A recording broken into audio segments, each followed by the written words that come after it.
नमस्कार, जय हिंद मेरे प्यारे साथियों। आज की वीडियो में हम लोग संविधान के टॉप 400 क्वेश्चन देखने वाले हैं। एक मैराथन वीडियो होने वाली है, लेकिन आप संविधान के जितने भी क्वेश्चन बनने लायक हैं और ये जितने भी क्वेश्चन आप देखेंगे ये एनसीईआरटी संग्रह से लिया गया है और बार बार यही क्वेश्चन आपको पेपर में देखने को भी मिल जाएगा। जैसे आप वीडियो देखेंगे तो देखने के बाद आपको लग जाएगा कि हाँ वास्तव में यही क्वेश्चन बार बार देखेंगे तो प्रीवियस ईयर क्वेश्चन में भी देखने को मिलेगा। ठीक है, तो वही क्वेश्चन हम लोग आज इस वीडियो में देखने वाले हैं। तो एक बार आप लोग वीडियो को पूरा जरूर देखिएगा फ्रेंड्स। बहुत ही मेहनत कर इस वीडियो को बनाया गया है और प्रीवियस ईयर के टोटल क्वेश्चन को ही लिया गया है। बार बार यही क्वेश्चन रिपीट भी होने वाला है। ठीक है, तो आइए शुरू करते हैं हम इस वीडियो को।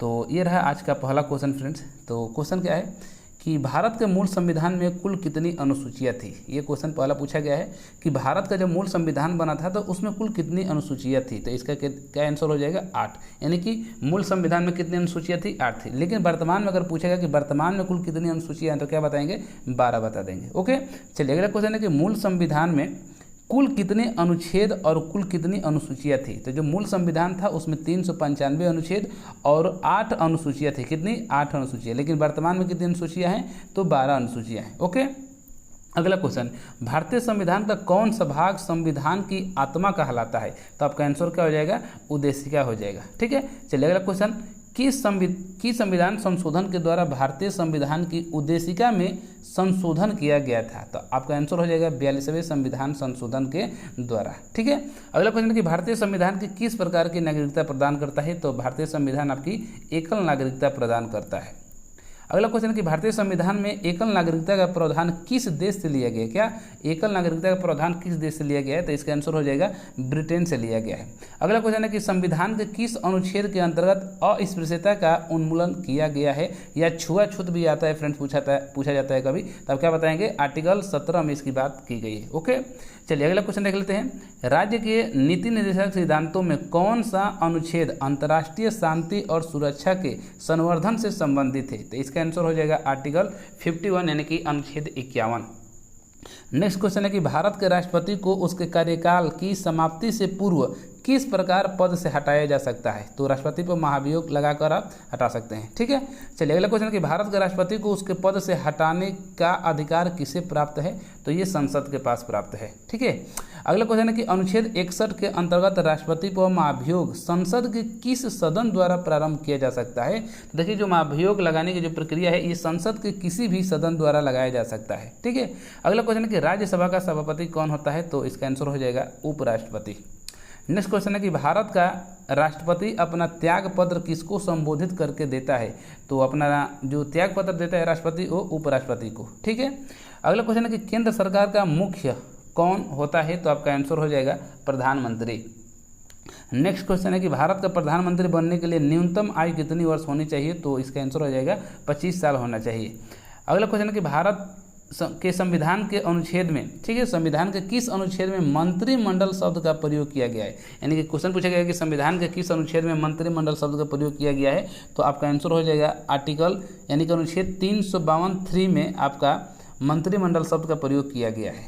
अगला क्वेश्चन है कि भारत का सर्वोच्च विधि अधिकारी, ध्यान दीजिएगा, भारत का सर्वोच्च विधि अधिकारी कौन होता है। तो आपका हो जाएगा भारत का महान्यायवादी। और कमेंट बॉक्स में आपको कमेंट करके बताना है कि महान्यायवादी किस आर्टिकल में बताया गया है महान्यायवादी के बारे में। अगला क्वेश्चन, संविधान के किस अनुच्छेद के अंतर्गत धन विधेयक को परिभाषित किया जाता है। वेरी इसको इंपॉर्टेंट मान लीजिए, बहुत ही इंपॉर्टेंट है ये धन विधेयक वाला। तो आर्टिकल हो जाएगा 110। अगला क्वेश्चन है कि लोकसभा में सदस्यों की अधिकतम संख्या कितनी हो सकती है। तो आपका आंसर हो जाएगा कितना 552।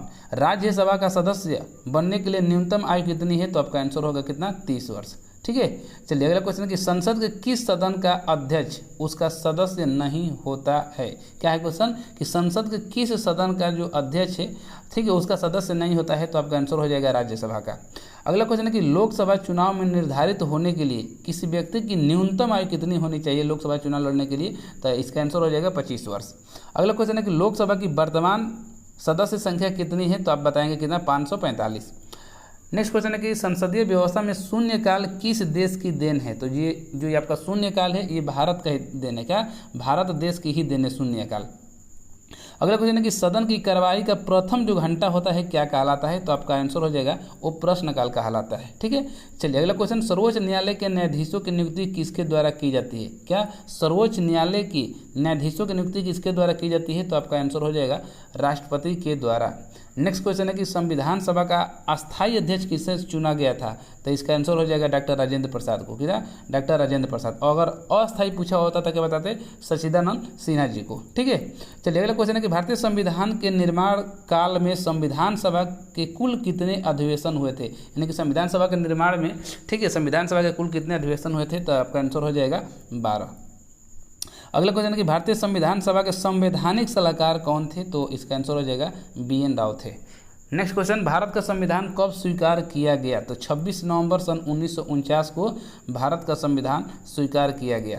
अगला क्वेश्चन है कि भारतीय संविधान में मौलिक कर्तव्यों का विचार किस देश के संविधान से लिया गया? मौलिक कर्तव्य का, तो आपका आंसर हो जाएगा रूस के संविधान से। ठीक है, अगला क्वेश्चन है कि भारत में न्यायिक पुनर्वलोकन की संकल्पना किस देश के संविधान से ली गई है? न्यायिक पुनर्वलोकन की बात कर रहे हैं तो आपका हो जाएगा USA यानी कि संयुक्त राज्य अमेरिका से लिया गया है।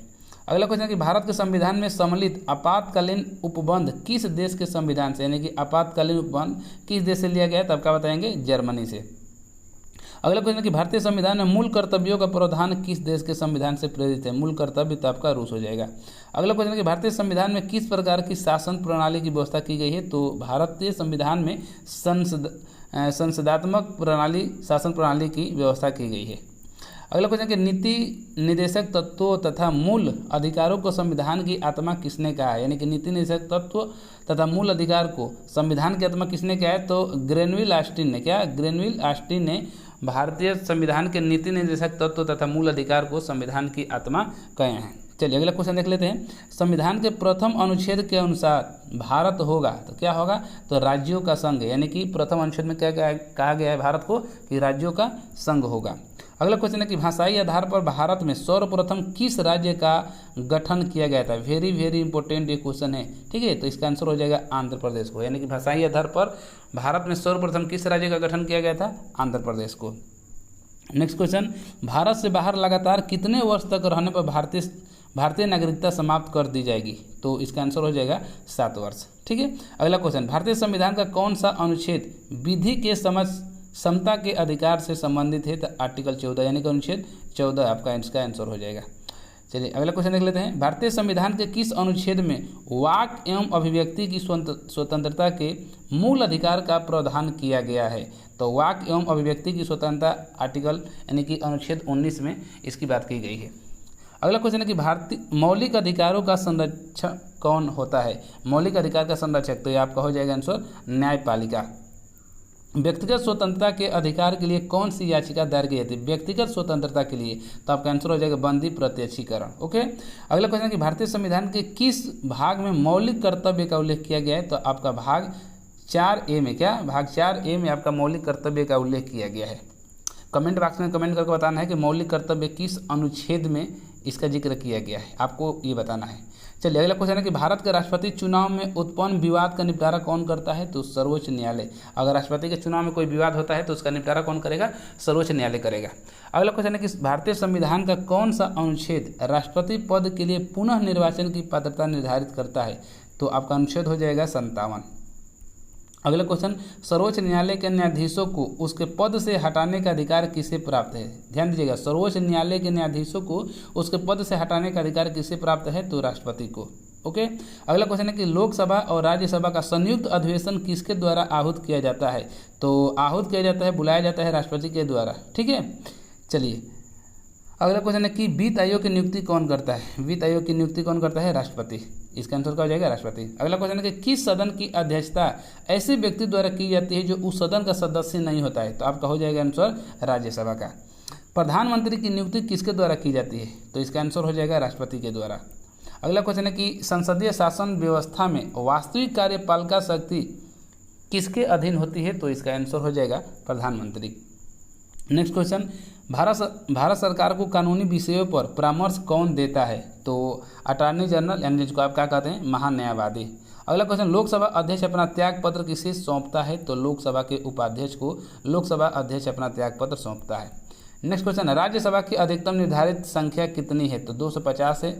और एक वर्ष में लोकसभा के कम से कम कितने सत्र बुलाए जाते हैं? तो आपका आंसर हो जाएगा 2। कम से कम कितना? 2 सत्र बुलाए जाते हैं। नेक्स्ट क्वेश्चन है कि भारत की संघीय शासन प्रणाली किस देश के संविधान से ली गई है? तो संघीय शासन प्रणाली आपकी कनाडा से ली गई है। चलिए अगला क्वेश्चन देख लेते हैं। आपातकाल में किसी राज्य विधानसभा की अवधि बढ़ाई जा सकती है? तो किसके द्वारा? संसद के द्वारा बढ़ाई जा सकती है। अगला क्वेश्चन है कि राज्य में राष्ट्रपति शासन किसकी सलाह पर लागू किया जाता है? तो राज्यपाल की सलाह पर। क्या राज्य में अगर राष्ट्रपति शासन लगाना है तो राज्यपाल की सलाह पर ही राष्ट्रपति द्वारा लगाया जाता है। ओके, चलिए अगला क्वेश्चन है कि राष्ट्रपति शासन अधिकतम कितनी अवधि तक लगाया जा सकता है? तो राष्ट्रपति शासन कहीं पर भी अधिकतम 3 वर्ष तक ही लगाया जा सकता है। अगला क्वेश्चन है कि वित्त आयोग द्वारा की गई सिफारिशों को संसद सदन के समक्ष कौन रखवाता है? तो भारत का राष्ट्रपति इसका आंसर हो जाएगा। अगला क्वेश्चन, भारत में वित्त आयोग का गठन किस अनुच्छेद के अंतर्गत किया जाता है? वेरी वेरी इंपॉर्टेंट, इसको भी लगा लीजिएगा। ठीक है कि भारत में वित्त आयोग का गठन तो अनुच्छेद 280 हो जाएगा। क्या? 280। अगला क्वेश्चन, वित्त आयोग का कार्यकाल कितना होता है? तो 5 वर्ष इसका कार्यकाल होता है। अगला क्वेश्चन है कि भारत की संचित निधि में से राज्यों के राजस्व में सहायता अनुदान को कौन विनियमित करता है? तो इसका भी आंसर हो जाएगा वित्त आयोग। ओके, नीति आयोग का अध्यक्ष कौन होता है? अगला क्वेश्चन है कि नीति आयोग के अध्यक्ष कौन होता है? तो इसका आंसर हो जाएगा प्रधानमंत्री। नेक्स्ट क्वेश्चन, भारत के मुख्य निर्वाचन आयुक्त की पदावधि क्या है? तो भारत के जो मुख्य निर्वाचन आयुक्त होते हैं उनकी जो पदावधि है कि तो 6 वर्ष है या 65 वर्ष, जो भी पहले हो जाए। ओके, चलिए नेक्स्ट क्वेश्चन है कि भारत के मुख्य चुनाव आयुक्त किसके द्वारा नियुक्त किए जाते हैं? तो राष्ट्रपति के द्वारा। किसके द्वारा? राष्ट्रपति के द्वारा।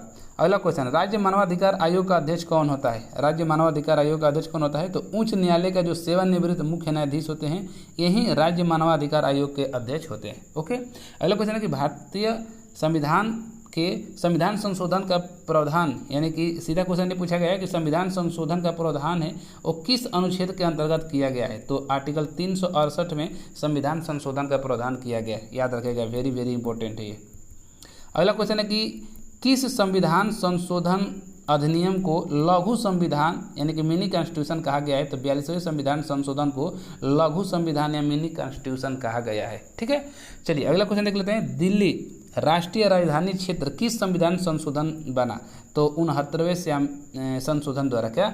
69वें संविधान संशोधन द्वारा जो आपका दिल्ली है ये राष्ट्रीय राजधानी क्षेत्र बना। अगला क्वेश्चन देख लेते हैं। भारतीय संविधान में 9वीं अनुसूची कब जोड़ी गई थी? तो प्रथम संविधान संशोधन 1951 के द्वारा। अगर क्वेश्चन पूछा जाएगा कि भारतीय संविधान में 9वीं अनुसूची कब जोड़ी गई थी तो क्या बताएंगे? प्रथम जो संविधान संशोधन हुआ था कब हुआ था? 1951 में, उसी समय 9वीं अनुसूची जोड़ी गई थी। अगला क्वेश्चन है कि भारतीय संविधान में राज्य के नीति निर्देशक तत्वों की संकल्पना किस देश से ली गई? Very very important. तो नीति निर्देशक तत्व आपके आयरलैंड से लिया गया है। कहाँ से? आयरलैंड से लिया गया है। अगला क्वेश्चन है कि भारतीय संविधान में संवैधानिक संशोधन का प्रावधान, ठीक है, भारतीय संविधान में संवैधानिक संशोधन का प्रावधान किस देश से लिया गया है? तो आपका दक्षिण अफ्रीका से लिया गया है। अगला क्वेश्चन है कि शक्तिशाली केंद्र के साथ भारत की संगठनात्मक व्यवस्था किस देश के संविधान से प्रेरित है? क्या है क्वेश्चन है? शक्तिशाली केंद्र के साथ भारत की संगठनात्मक व्यवस्था किस देश के संविधान से प्रेरित है? तो संगठनात्मक व्यवस्था आपका कहाँ से है? कनाडा से है। चलिए नेक्स्ट क्वेश्चन देख लेते हैं। भारत के संविधान में सम्मिलित समवर्ती सूची किस देश से लिया गया है? तो समवर्ती सूची का अगर नाम आ गया तो आप क्या बताएंगे? ऑस्ट्रेलिया से लिया गया है। अगला क्वेश्चन है कि भारतीय संघ में नए राज्यों के गठन का प्रावधान किस अनुसूची में किया गया है? तो प्रथम अनुसूची में ही नए राज्यों के गठन का प्रावधान किया गया है।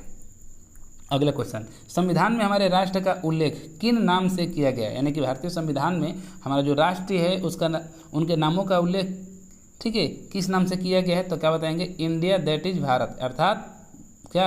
अर्थात भारत अर्थात इंडिया। ठीक है, तो चलिए अगले देख लेते हैं कि संविधान सभा में उद्देश्य प्रस्ताव कब पारित किया गया था? वेरी वेरी इंपॉर्टेंट, इसको भी लगा लीजिएगा कि संविधान सभा में उद्देश्य प्रस्ताव कब प्रस्तुत किया गया था? तो 13 दिसंबर 1946 को। ठीक, अगला क्वेश्चन नंबर 80 पर हम लोग पहुँच गए हैं। समाजवादी, ध्यान दीजिएगा, ये भी वेरी वेरी इंपॉर्टेंट, इसको भी लगा लीजिएगा। समाजवादी, अखंडता तथा पंथ निरपेक्ष शब्द संविधान के प्रस्तावना में किस संशोधन द्वारा सम्मिलित किए गए थे? तो आपका 42वें संविधान संशोधन। और पीछे मैंने बताया है कि इसको लघु संविधान कहते हैं, यानी कि मिनी कॉन्स्टिट्यूशन भी कहा जाता है। किसको?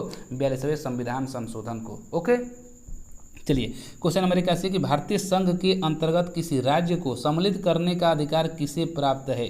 तो संसद के पास। क्या संसद के पास अधिकार प्राप्त है कि किसी राज्य के अंतर्गत वो क्या कर सकता है? सम्मिलित कर सकता है। चलिए नए राज्य के गठन की शक्ति किसे प्राप्त है? तो अभी हमने बताया कि संसद के पास प्राप्त है। लक्ष्मीमल सिंधवी समिति किससे संबंधित है? तो दोहरी नागरिकता से। किसे? दोहरी नागरिकता से। अगला क्वेश्चन, भारतीय संविधान के किस भाग के अंतर्गत नागरिकों को भारतीय संविधान के किस भाग के अंतर्गत नागरिकों को मौलिक अधिकार प्रदान किए गए? तो जो आपका मौलिक अधिकार है ये भाग 3 में है। अनुच्छेद अगर पूछेगा तो 12 से 35 तक, 12 से 35 तक में क्या बात की गई है? मौलिक अधिकार की बात की गई है। ओके, चलिए अगर पूछता है कि उपाधियों का अंत किस आर्टिकल में, तो क्या बताएंगे? आर्टिकल यानी कि अनुच्छेद 18 यानी कि आर्टिकल 18 का संबंध किससे है? उपाधियों के अंत से है। अगला क्वेश्चन है कि भारत के संविधान में प्रेस की स्वतंत्रता का प्रत्यक्ष प्रावधान नहीं है, परंतु यह स्वतंत्रता किस अनुच्छेद में अंतर्निहित है? तो आपका आंसर हो जाएगा अनुच्छेद 19A में। क्या? अनुच्छेद 19A में। ठीक है, चलिए अगला क्वेश्चन, भारतीय संविधान में किसके अंतर्गत पंचायती राज प्रणाली की व्यवस्था की गई है? तो पंचायती राज प्रणाली किसमें है? राज्य के नीति निर्देशक सिद्धांत के अंतर्गत आती है। क्या? पंचायती राज प्रणाली। ओके, अगला क्वेश्चन, किस देश के संवैधानिक प्रावधानों से प्रभावित होकर भारतीय संविधान में मूल कर्तव्यों को सम्मिलित किया गया है? तो पूर्व सोवियत संघ। ओके, चलिए अगला क्वेश्चन, संघ की कार्यपालिका शक्तियाँ किस अनुच्छेद के अंतर्गत राष्ट्रपति में निहित है? तो आपका आर्टिकल कितना हो जाएगा? 53 यानी कि अनुच्छेद 53 के अंतर्गत। अगला क्वेश्चन है कि राष्ट्रपति लोकसभा को कब भंग कर सकते हैं? तो केंद्रीय मंत्रिमंडल की अनुशंसा पर। क्या? केंद्रीय मंत्रिमंडल की अनुशंसा पर राष्ट्रपति जो है लोकसभा को क्या कर सकते हैं? भंग कर सकते हैं। अगला क्वेश्चन है कि यदि भारत के राष्ट्रपति का पद रिक्त हो जाए और कोई उपराष्ट्रपति भी न हो, तब कार्यवाहक राष्ट्रपति कौन बनेगा?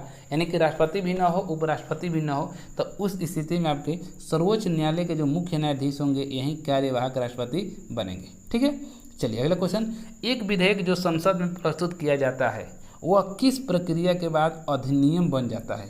ध्यान दीजिएगा, वेरी इंपॉर्टेंट ये भी है कि एक विधेयक जो संसद में प्रस्तुत किया जाता है वह किस प्रक्रिया के बाद अधिनियम बन जाता है? तो राष्ट्रपति के हस्ताक्षर के बाद, यानी कि राष्ट्रपति का अगर हस्ताक्षर हो जाएगा तो क्या हो जाएगा? वो अधिनियम बन जाएगा। ठीक है, चलिए अगला क्वेश्चन देख लेते हैं, भारत के उपराष्ट्रपति के निर्वाचन मंडल में कौन कौन सम्मिलित होते हैं? ध्यान दीजिएगा, उपराष्ट्रपति की बात कर रहा है तो कौन कौन होंगे? संसद के दोनों सदनों के सभी निर्वाचित सदस्य एवं मनोनीत, यानी कि जो इलेक्टेड और जो नॉमिनेट होते हैं दोनों, यानी कि संसद के दोनों सदनों के सभी निर्वाचित और मनोनीत सदस्य, यही क्या होंगे? उपराष्ट्रपति के निर्वाचन मंडल में सम्मिलित होंगे। अगला क्वेश्चन, संसद का सदस्य नहीं होने पर कोई व्यक्ति अधिकतम कितने माह तक केंद्रीय मंत्री रह सकता है? यानी कि कोई व्यक्ति है, ठीक है, वो संसद का सदस्य नहीं है, उसको फिर भी मंत्री बनाया जा सकता है, लेकिन कितने दिन तक? अधिकतम 6 माह तक उसको मंत्री बनाया जा सकता है। चलिए अगला क्वेश्चन है कि मंत्री परिषद किसके प्रति उत्तरदायी होती है? मंत्री परिषद की बात कर रहे हैं तो ये आपका क्या हो जाएगा? संसद के प्रति। ठीक है, अगला क्वेश्चन है कि भारत का प्रथम महान न्यायवादी कौन था? तो MC शीतलवाड़। बहुत ही वेरी इंपॉर्टेंट है कि भारत का प्रथम महान न्यायवादी कौन था? तो क्या बताएंगे? MC शीतलवाड़। आगे, भारत का महान न्यायवादी किसका विधि सलाहकार होता है? तो भारत का जो महान न्यायवादी होता है ये भारत सरकार का विधि सलाहकार होता है। अगला क्वेश्चन है कि अनुच्छेद 76(4), ठीक है, यानी कि आर्टिकल 76(4) के अनुसार महान न्यायवादी किसके प्रसाद पर्यंत पद धारण करेगा? तो आपका आंसर हो जाएगा राष्ट्रपति के। चलिए अगला क्वेश्चन देख लेते हैं, भारत के नियंत्रण एवं महालेखा परीक्षक, जिसको CAG कहते हैं, क्या कहते हैं कि पद का सृजन किसके द्वारा किया जाता है? तो संविधान के द्वारा किया जाता है। ठीक है, और 100 नंबर यानी कि हम लोग पहुंच गए हैं 100 नंबर क्वेश्चन पर। तो 100वां क्वेश्चन क्या है कि भारत के नियंत्रण एवं महालेखा परीक्षक का कार्यकाल कितना वर्ष होता है? ध्यान दीजिएगा, अक्सर लड़के यहाँ पर गलती कर देंगे, 5 वर्ष मार देंगे, लेकिन कितना साल होता है? 6 वर्ष होता है। भारत के नियंत्रण एवं महालेखा परीक्षक का जो कार्यकाल होता है वो कितना होता है? 6 वर्ष होता है। 100 क्वेश्चन हम लोग कर चुके हैं। आगे देख लेते हैं 101 नंबर, लोकसभा के सदस्यों की संख्या 525 से बढ़ाकर 545 किस संविधान संशोधन द्वारा की गई? तो 31वें संविधान संशोधन के द्वारा ही लोकसभा के सदस्यों की संख्या 525 से बढ़ाकर कितना कर दी गई? 545। ओके, चलिए अगला क्वेश्चन देख लेते हैं, लोकसभा को लोकसभा को कार्यकाल पूरा होने के पहले किसके द्वारा भंग किया जा सकता है? तो प्रधानमंत्री की अनुशंसा पर राष्ट्रपति के द्वारा। क्या? प्रधानमंत्री की अनुशंसा पर राष्ट्रपति के द्वारा लोकसभा के कार्यकाल को पूरा होने से पहले क्या किया जा सकता है? भंग किया जा सकता है। ठीक है, चलिए आगे देख लेते हैं। क्षेत्रफल की दृष्टि से सबसे बड़ा लोकसभा का निर्वाचन क्षेत्र कौन सा है? तो क्षेत्रफल की दृष्टि से लोकसभा का सबसे बड़ा निर्वाचन क्षेत्र है आपका लद्दाख। ठीक, आगे देख लेते हैं। भारत के सर्वोच्च न्यायालय के कार्यवाहक मुख्य न्यायाधीश की नियुक्ति कौन करता है? तो आपका आंसर हो जाएगा राष्ट्रपति। क्या? राष्ट्रपति। अगला क्वेश्चन, उच्चतम न्यायालय के न्यायाधीशों के वेतन का निर्धारण किनके द्वारा किया जाता है? तो आपका आंसर क्या हो जाएगा? संसद के द्वारा। नेक्स्ट क्वेश्चन, सर्वोच्च न्यायालय के न्यायाधीशों की सेवानिवृत्ति की आयु कितनी होती है? सर्वोच्च न्यायालय के न्यायाधीशों की, तो आंसर कितना हो जाएगा? 65 वर्ष। अगला क्वेश्चन कि भारतीय संविधान में राज्यपाल को मनोनीत किए जाने की पद्धति में से किस देश का अनुसरण किया गया है? राज्यपाल को मनोनीत, यानी कि राज्यपाल को मनोनीत किए जाने वाले पद्धति में किस देश का अनुसरण किया गया है? तो आपका आंसर हो जाएगा कनाडा। अगला क्वेश्चन है कि भारत की संविधान सभा की पहली बैठक कब हुई थी? तो भारतीय संविधान की जो पहली बैठक हुई थी 9 दिसंबर 1946 को। क्या? 9 दिसंबर 1946 को। ओके, अगला क्वेश्चन, भारतीय संविधान के निर्माण में संविधान सभा को कितना समय लगा था? यानी कि भारतीय संविधान के निर्माण जब यानी कि भारतीय संविधान जब बना था तो उसके निर्माण में टोटल कितना समय लगा था? तो क्या बताएंगे? 2 वर्ष 11 माह 18 दिन। कितना? 2 वर्ष 11 माह 18 दिन टोटल लगा था। ठीक है, चलिए अगला क्वेश्चन, रेगुलेटिंग एक्ट 1773 द्वारा सर्वोच्च न्यायालय की स्थापना कहाँ की गई थी? तो रेगुलेटिंग एक्ट के तहत सर्वोच्च न्यायालय की स्थापना आपका कलकत्ता में की गई थी। कब? 1774 ईस्वी में। कितना? 1774 ईस्वी में। अगला क्वेश्चन, भारतीयों को भारत के प्रशासन में भाग लेने का अधिकार किस अधिनियम द्वारा प्राप्त हुआ? भारतीयों को भारत के प्रशासन में भाग लेने का अधिकार जो प्राप्त हुआ वो चार्टर एक्ट 1833 के द्वारा। कब? चार्टर एक्ट 1833 के द्वारा ही भारतीयों को भारत के प्रशासन में भाग लेने का अधिकार प्राप्त हुआ। अगला क्वेश्चन है कि भारतीय विधान परिषद को बजट पर बहस करने की शक्ति किस अधिनियम के द्वारा प्राप्त हुई है? क्या क्वेश्चन है? भारतीय विधान परिषद को बजट पर बहस करने की शक्ति किस अधिनियम के द्वारा प्राप्त हुई है? तो आपका आंसर हो जाएगा भारत परिषद अधिनियम 1892। चलिए अगला क्वेश्चन है कि केंद्रीय विधानमंडल सर्वप्रथम किस अधिनियम द्वारा द्विसदनीय बनाया गया? तो आपका आंसर हो जाएगा 1919 के भारत शासन अधिनियम द्वारा। ओके, नेक्स्ट क्वेश्चन, भारत के राष्ट्रपति को अध्यादेश निर्गत करने की शक्ति मूलतः किस अधिनियम से प्रेरित है? तो आपका आंसर हो जाएगा भारत शासन अधिनियम 1935 से। अगला क्वेश्चन है, केंद्र में द्वैध शासन व्यवस्था किस अधिनियम के द्वारा लागू किया जाता है? तो द्वैध शासन जो व्यवस्था थी आपका भारत शासन अधिनियम 1935 के द्वारा।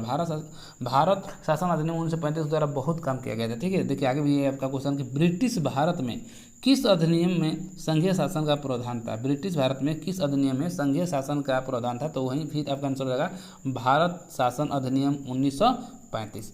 आगे फिर देखिए, अखिल भारतीय संघ स्थापित करने का प्रावधान किस अधिनियम में था? अखिल भारतीय संघ स्थापित, तो फिर वहीं आपका आंसर होगा भारत शासन अधिनियम 1935 के तहत थी। नेक्स्ट क्वेश्चन, एक निर्वाचित संविधान सभा द्वारा भारत के संविधान का निर्माण करने का प्रस्ताव किसके द्वारा दिया गया था? तो आपका आंसर हो जाएगा क्रिप्स मिशन के द्वारा। क्या? क्रिप्स मिशन के द्वारा। नेक्स्ट क्वेश्चन, अगला क्वेश्चन है कि भारतीय संविधान सभा का गठन किसके अंतर्गत किया गया था? तो भारतीय संविधान सभा का जो गठन था ये कैबिनेट मिशन 1946 के अंतर्गत किया गया था। क्या? Cabinet mission. ध्यान दीजिएगा, वेरी वेरी भी इंपॉर्टेंट क्वेश्चन है। अगला क्वेश्चन है कि कैबिनेट मिशन द्वारा प्रस्तुत योजना के अनुसार संविधान सभा में प्रांतों से प्रतिनिधियों का निर्वाचन किस अनुपात में था? तो 10 लाख की जनसंख्या पर एक सदस्य। ठीक है, आपका आंसर ये हो जाएगा। चलिए अगला क्वेश्चन देख लेते हैं, भारतीय संविधान का निर्माण करने वाले संविधान सभा के सदस्यों का चुनाव किसके द्वारा किया गया था?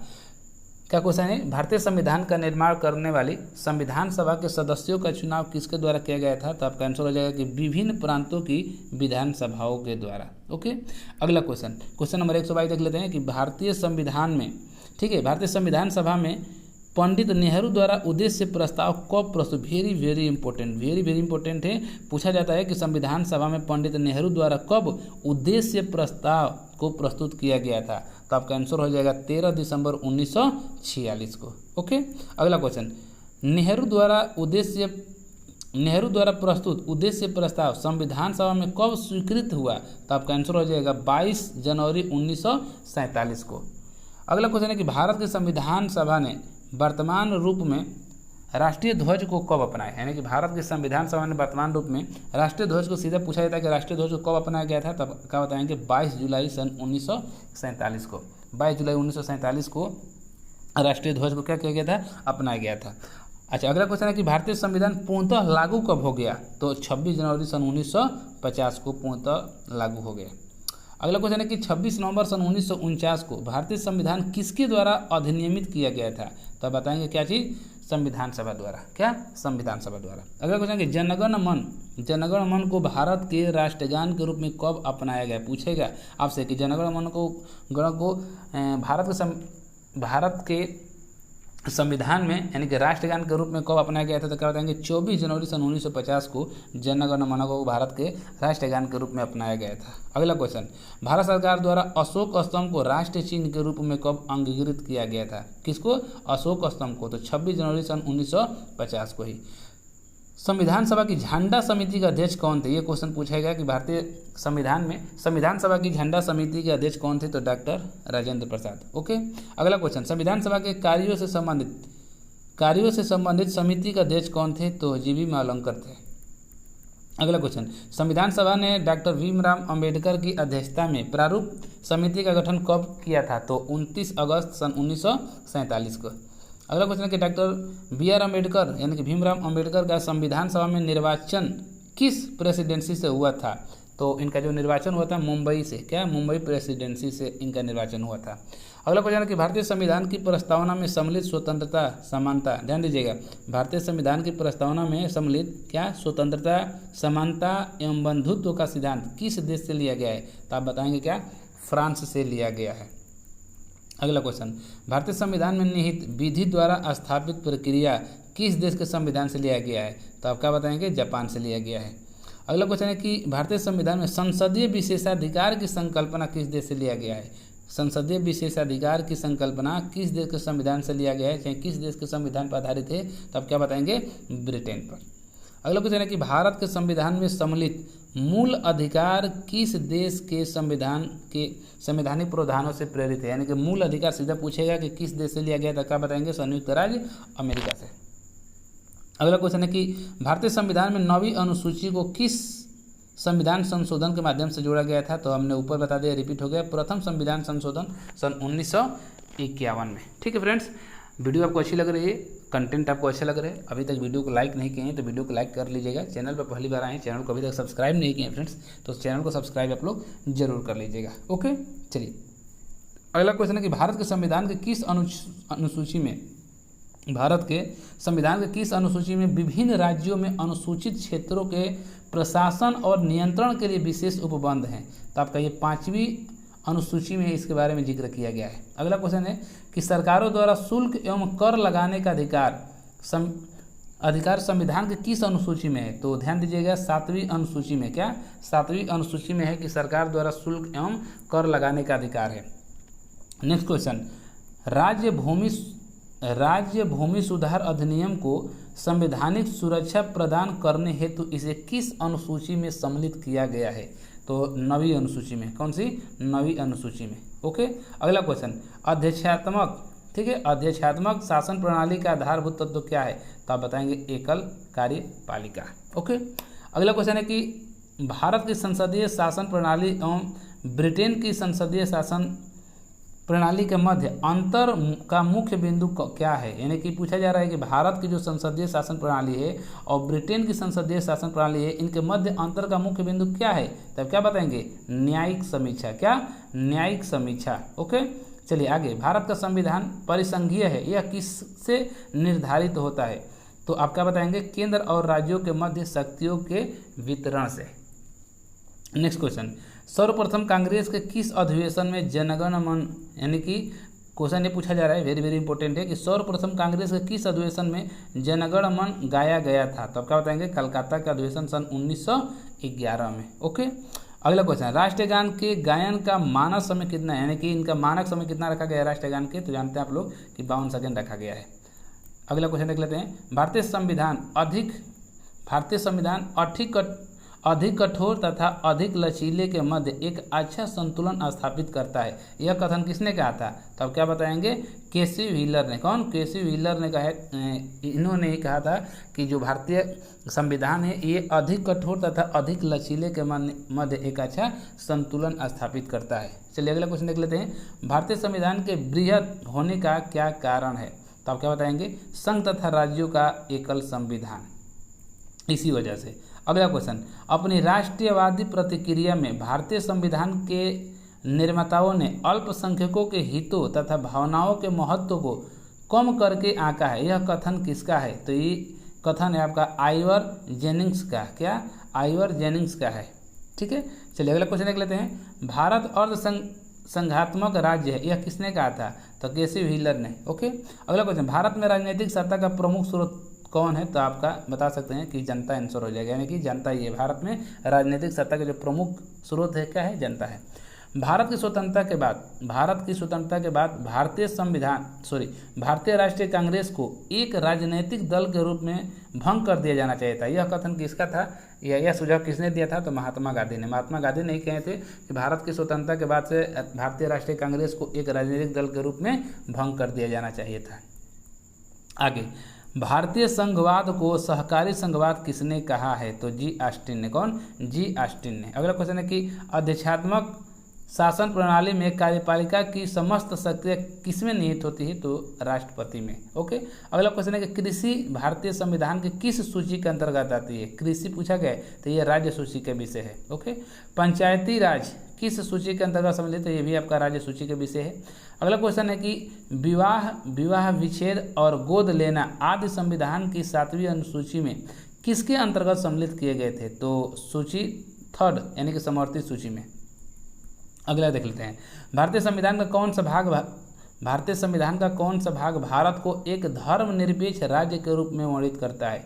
तो आपका भारत संविधान की क्या है? प्रस्तावना। संविधान की प्रस्तावना में धर्मनिरपेक्ष के बारे में बात की गई है। आगे देख लेते हैं। सर्वोच्च न्यायालय द्वारा ऐसा किस वाद में कहा गया है कि अनुच्छेद 368 के अंतर्गत संविधान के प्रस्ताव में भी संशोधन किया जा सकता है, परंतु यह मूल ढांचे का उल्लंघन करने वाला नहीं होना चाहिए? तो वेरी वेरी इंपॉर्टेंट है आपका केशवानंद भारती वाद था 1973। बहुत ही इंपॉर्टेंट ये क्वेश्चन है। ठीक है, चलिए आगे देख लेते हैं। भारत एक गणराज्य है, इसका क्या अर्थ है? तो आप क्या बताएंगे? भारत में वंशानुगत शासन नहीं है। ठीक है, अगला क्वेश्चन, भारत के संदर्भ में धर्मनिरपेक्ष शब्द का सही भाव क्या है? भारत के संदर्भ में धर्मनिरपेक्ष शब्द का सही भाव क्या है? तो आप क्या बताएंगे कि भारत में राज्यों का कोई धर्म नहीं है। ओके, चलिए अगला क्वेश्चन देख लेते हैं। उद्देशिका में सम्मिलित सामाजिक, आर्थिक व राजनैतिक न्याय के तत्व किससे संबंधित है? तो 1917 की रूसी क्रांति से। ठीक है, अगला, उच्च न्यायालय ने किस वाद में यह धारणा प्रस्तुत की कि उद्देशिका संविधान का अभिन्न अंग है? ठीक है, क्वेश्चन बहुत ही इंपॉर्टेंट भी है। क्वेश्चन ये कहा जा रहा है कि उच्चतम न्यायालय ने किस वाद में यह धारणा प्रस्तुत की कि उद्देशिका जो है संविधान का अभिन्न अंग है? ठीक है, तो क्या बताएंगे? SR बम्बई बनाम यूनियन ऑफ इंडिया, इसी वाद में कहा गया था। ओके, चलिए अगला क्वेश्चन देख लेते हैं कि सभी व्यक्ति पूर्णतः और समान रूप से मानव हैं, यह सिद्धांत जाना जाता है सार्वभौमिकता का। क्या? सार्वभौमिकता का। अगला क्वेश्चन है कि भारत में लौकिक सार्वभौमिकता है। भारत में लौकिक सार्वभौमिकता है क्योंकि संविधान की प्रस्तावना आरंभ होती है। किससे आरंभ होती है संविधान की प्रस्तावना? तो आरंभ होती है कि हम भारत के लोग, इसी शब्दों से क्या होती है? प्रस्तावना आरंभ होती है। अगला क्वेश्चन, भारतीय संविधान की प्रस्तावना में जिन आदर्शों एवं उद्देश्यों की रूपरेखा दी गई है उनका विस्तार कहाँ है? तो आप क्या बताएंगे? मूल अधिकार, राज्य के नीति निर्देशक सिद्धांत एवं मौलिक कर्तव्य से के अध्याय में। यानी कि क्वेश्चन पूछा गया कि भारतीय संविधान की प्रस्तावना में जिन आदर्शों एवं उद्देश्यों की रूपरेखा दी गई है उनका विस्तार कहाँ है? तो आप क्या बताएंगे कि मूल अधिकार में, राज्य के नीति निर्देशक सिद्धांत, ठीक है, और मौलिक कर्तव्य के अध्याय में है। चलिए आगे देख लेते हैं। राज्य का सबसे महत्वपूर्ण तत्व क्या है? तो क्या बताएंगे? संप्रभुता है। ओके, अगला क्वेश्चन है कि उद्देशिका को राजनीतिक जन्मपत्री की संज्ञा किसने प्रदान की है? तो KM मुंशी ने। अगला क्वेश्चन, प्रस्तावना संविधान का अंग नहीं है। जो प्रस्तावना है ये संविधान का अंग नहीं है। उच्चतम न्यायालय ने यह किस वाद में व्यक्त किया था? तो बताएंगे बेरूबारी संघ मामले में 1960। बहुत ही इंपॉर्टेंट है, वेरी वेरी इंपॉर्टेंट, इसको लगा लीजिएगा। अगला क्वेश्चन, भारत में कितने राज्य एवं संघीय प्रदेश हैं? तो क्या बताएंगे 28 राज्य एवं 8 संघीय प्रदेश हैं। ओके, लोकसभा में केंद्र शासित प्रदेशों के लिए अधिकतम कितनी सीटें आरक्षित की गई हैं? तो क्या बताएंगे 20 बताएंगे। अगला क्वेश्चन है कि 2 पृथक केंद्र शासित प्रदेशों के रूप में जम्मू कश्मीर का विभाजन कब किया गया था? तो 31 अक्टूबर सन 2019 को। अगला क्वेश्चन है कि राज्यों के पुनर्गठन से संबंधित फजल अली आयोग का गठन किस वर्ष किया गया था? क्या राज्यों के पुनर्गठन से संबंधित फजल अली आयोग का गठन किस वर्ष किया गया था? तो 1953 में। नेक्स्ट क्वेश्चन है कि राज्य पुनर्गठन आयोग ने 1 नवंबर सन 1956 को कितने राज्य तथा केंद्र शासित प्रदेश बनाए थे? राज्य पुनर्गठन आयोग ने, तो आप क्या बताएंगे 14 राज्य और 6 संघ राज्य। आगे क्वेश्चन देख लेते हैं, सिक्किम भारत का एक राज्य किस वर्ष बनाया गया था? सिक्किम तो 36वें संविधान संशोधन के अंतर्गत वर्ष 1975 में। अगला क्वेश्चन है कि भारत में केंद्र शासित प्रदेशों का प्रशासन किसके द्वारा किया जाता है? तो राष्ट्रपति के द्वारा। नेक्स्ट क्वेश्चन, नागरिक संशोधन अधिनियम 2019 यानी कि जिसको आप लोग कहते हैं CAA में किन देशों के हिंदू, बौद्ध, सिख, जैन, पारसी तथा ईसाई नागरिकता को भारत की नागरिकता प्रदान करने का प्रावधान है? तो पाकिस्तान के, बांग्लादेश और अफगानिस्तान के। बहुत ही इंपॉर्टेंट क्वेश्चन है। भारतीय नागरिक की, ध्यान दीजिएगा, भारतीय नागरिक की नागरिकता किस पर समाप्त हो सकती है, यानी कि किस आधार पर समाप्त की जा सकती है? परित्याग के द्वारा, ठीक है, पर्यवसान के द्वारा तथा वंचना के आधार पर। अगला क्वेश्चन, भारतीय मूल के व्यक्ति का कार्ड धारक भारत में नहीं खरीद सकता है? क्या कृषि भूमि। ओके, अगला क्वेश्चन, संविधान द्वारा मौलिक अधिकारों को लागू करने की शक्ति किसे प्रदान है? मौलिक अधिकार को, तो इसको लागू करने की जो शक्ति प्रदान की गई है सर्वोच्च न्यायालय एवं उच्च न्यायालय, यानी कि सर्वोच्च न्यायालय को भी है और उच्च न्यायालय को भी है। अगला क्वेश्चन देख लेते हैं, भारतीय संविधान का अनुच्छेद 13 का मुख्य उद्देश्य किसके संदर्भ में संविधान की सर्वोच्चता सुनिश्चित करना है? तो आपका आंसर हो जाएगा मौलिक अधिकार के। क्या? मौलिक अधिकार के। अगला क्वेश्चन, भारतीय संविधान में समानता के अधिकार का विस्तार किन अनुच्छेद में है? तो समानता का अधिकार की बात किया गया है अनुच्छेद 14 से लेकर 18 तक। अगला क्वेश्चन है कि भारतीय संविधान की प्रस्तावना में प्रयुक्त समाजवाद शब्द को किस अनुच्छेद के साथ समग्रता में रखकर सर्वोच्च न्यायालय द्वारा समान कार्य के लिए समान वेतन का मौलिक अधिकार प्रदान किया है? तो इसका आंसर हो जाएगा आर्टिकल यानी कि अनुच्छेद 14 तथा 16। ओके, अगला क्वेश्चन है कि भारतीय संविधान के अनुच्छेदों में से कौन सा एक लोक नियोजन के विषय में भारत के सभी नागरिकों को अवसर की समानता की गारंटी प्रदान करता है? तो इसका आंसर हो जाएगा अनुच्छेद 16 फर्स्ट और 16 सेकेंड में। अगला क्वेश्चन, भारतीय संविधान के किस अनुच्छेद के अंतर्गत यह प्रावधान किया गया है कि किसी अपराध के अभियुक्त को स्वयं अपने विरुद्ध गवाह बनने के लिए बाध्य नहीं किया जा सकता है? बहुत ही इंपॉर्टेंट क्वेश्चन है फ्रेंड्स। तो इसका आंसर क्या हो जाएगा? अनुच्छेद 20C में ये बात कही गई है। क्या कही गई है? कि किसी भी अपराध के अभियुक्त को स्वयं अपने विरुद्ध गवाह बनने के लिए बाध्य नहीं किया जा सकता है। अगला क्वेश्चन, संविधान का कौन सा अनुच्छेद दोष सिद्धि के संबंध में अभियुक्तों को दोहरे दंड एवं स्व अभिशासन से संरक्षण प्रदान करता है? तो आर्टिकल क्या हो जाएगा 20 यानी कि आर्टिकल 20। अगला क्वेश्चन है कि भारतीय संविधान का कौन सा अनुच्छेद व्यक्ति की विदेश यात्रा के अधिकार को संरक्षण प्रदान करता है? तो आर्टिकल कितना यानी कि अनुच्छेद 21। अगला क्वेश्चन है कि मौलिक अधिकारों के अंतर्गत कौन सा अनुच्छेद बच्चों के शोषण के विरुद्ध प्रावधान से संबंधित है? तो आर्टिकल कितना 24। Very very important. ओके, अगला क्वेश्चन, भारतीय संविधान के अनुच्छेद 32 के अंतर्गत कौन से अधिकार प्रवर्तित किए जा सकते हैं? तो आपका आंसर हो जाएगा मौलिक अधिकार। ओके, अगला क्वेश्चन, भारतीय संविधान के अनुच्छेद 32 के अंतर्गत कौन से अधिकार प्रवर्तित किए जाते हैं? तो मौलिक अधिकार हो गया ये। अगला क्वेश्चन है कि डॉक्टर भीमराव अंबेडकर ने मौलिक अधिकारों में से किसे संविधान का हृदय या उसी को या आत्मा कहा है?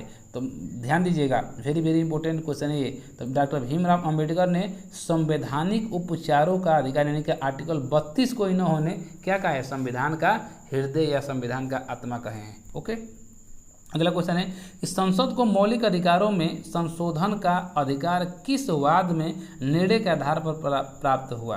तो संसद को मौलिक अधिकारों में संशोधन करने का जो अधिकार है ये केशवानंद भारती बनाम केरलवाद 1973 इन्हीं के आधार पर निर्णय लिया जाता है। ओके, संशोधन करने का अधिकार है। चलिए अगला क्वेश्चन देख लेते हैं। संपत्ति के मौलिक अधिकारों को किस संविधान संशोधन के द्वारा मौलिक अधिकारों की श्रेणी से हटाकर केवल वैधानिक अधिकार बना दिया गया है। तो संपत्ति के अधिकार को यानी कि 44वें संविधान संशोधन सन 1978 द्वारा।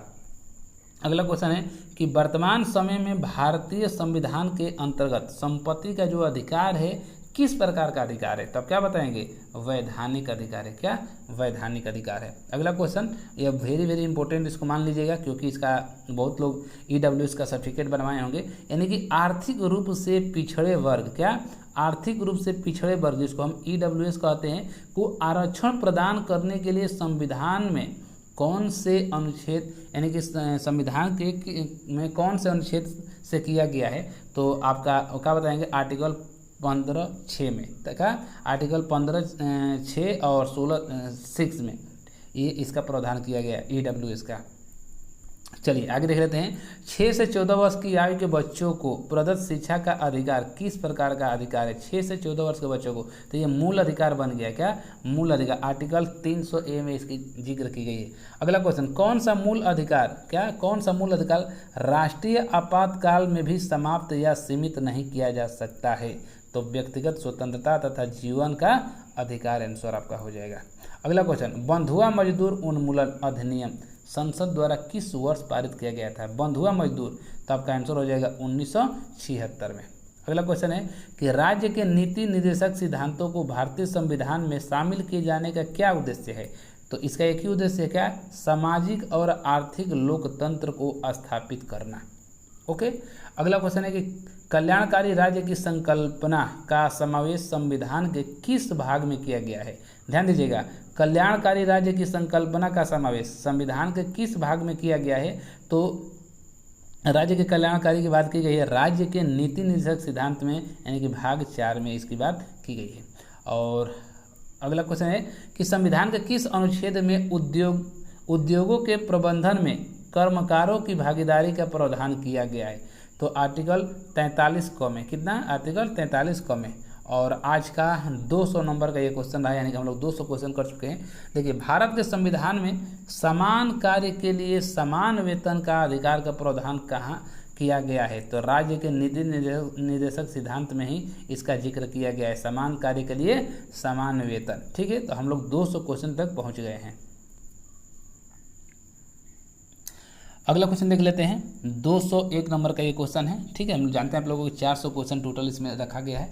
तो अगला क्वेश्चन है कि राज्य के नीति निर्देशक सिद्धांत एक ऐसा चेक है जो बैंक की सुविधा अनुसार अदा किया जाता है। यह कथन किसका था। तो आपको बताना है KT शाह का था। क्या KT शाह का ये कथन था। ओके, अगला क्वेश्चन, भारतीय संविधान में मूल कर्तव्य किस समिति की अनुशंसा पर शामिल किए गए। वेरी वेरी वेरी इंपॉर्टेंट है, पूछेगा आपसे कि भारतीय संविधान में जो मूल कर्तव्य है ये किस समिति की अनुशंसा पर शामिल किए गए थे। तब क्या बताएंगे, सरदार स्वर्ण सिंह समिति 1976 में गठित। ओके, चलिए, तो यानी कि सरदार स्वर्ण सिंह समिति के ही अनुशंसा पर भारतीय संविधान में मूल कर्तव्य को लाया गया था। ओके, चलिए अगला क्वेश्चन है कि भारतीय संविधान में 11वें मूल कर्तव्य को किस संशोधन द्वारा जोड़ा गया। 11वां जो मूल कर्तव्य है वो किस संविधान संशोधन द्वारा जोड़ा गया था। तो 86वें संविधान संशोधन के द्वारा। कब, 2002 में।